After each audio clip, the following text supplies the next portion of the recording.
but that's just the message. Then the narrative is not emotional in nature. The narrative is logical in nature. So you use an emotional message to communicate a logical narrative. Are you afraid of being the kind of father that's not present for your child? Oh man, that pulls at my heartstrings. Well, then all you have to do is sign up for this app that reminds you every Sunday to read your kids a story. And you're like, oh, that makes total sense. All I need is a reminder and I'm going to be a good dad. And that's messaging and narrative. The same thing happens in politics. The same thing happens in geopolitics. The same thing happens the whole world over. Because in the intelligence world, we understand messaging and narrative. We know how to use messaging and narrative. It's how you elect a president.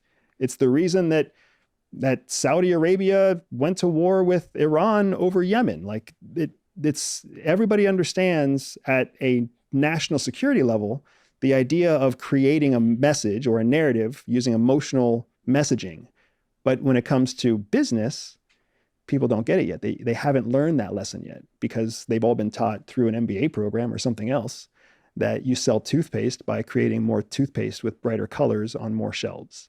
Thinking about ideology and everything you just said there, has your experience over the last, I don't know, 20, 30 years really made you rethink and look at the world entirely differently? Because if you are so focused and able to detect and understand messaging and narrative, you must just see it everywhere you go in everything you do. Right. So there were two big aha moments for me. And the first was in the very beginning parts of my training at CIA. I mean, when I went through all of the CIA recruiting process and all of my time in the military, I just felt like I was doing the right thing. I just felt like I was doing a good job. I felt like I was special, right? Like, wow, I must be super special because I'm getting picked for the National Clandestine Service. So I felt like I was doing everything right. And then I actually ended up going through my training program where they confirmed that I actually was broken in certain ways. I was high performing because I had trauma as a child.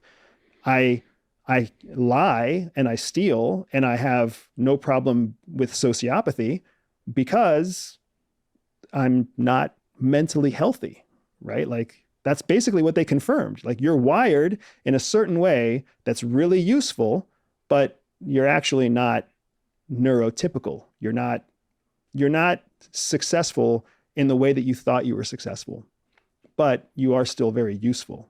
And oh, by the way, you're even more special because now you work for CIA. So don't ever stop working for CIA because they know that what drives us is our ideology, right? Our ideology and then our ego. So they hook us that way. So for me, that was my first big aha moment because up until then, I always thought maybe I understood the world, but nobody else seemed to understand it the way I understood it. Like I could see the hypocrisy in high school and I could see the hypocrisy in my mom and my dad, and they would do things that were different than what they would tell me to do. And I don't understand, how is the customer always right? But then like sometimes the company wins the lawsuit. Like it doesn't make sense. How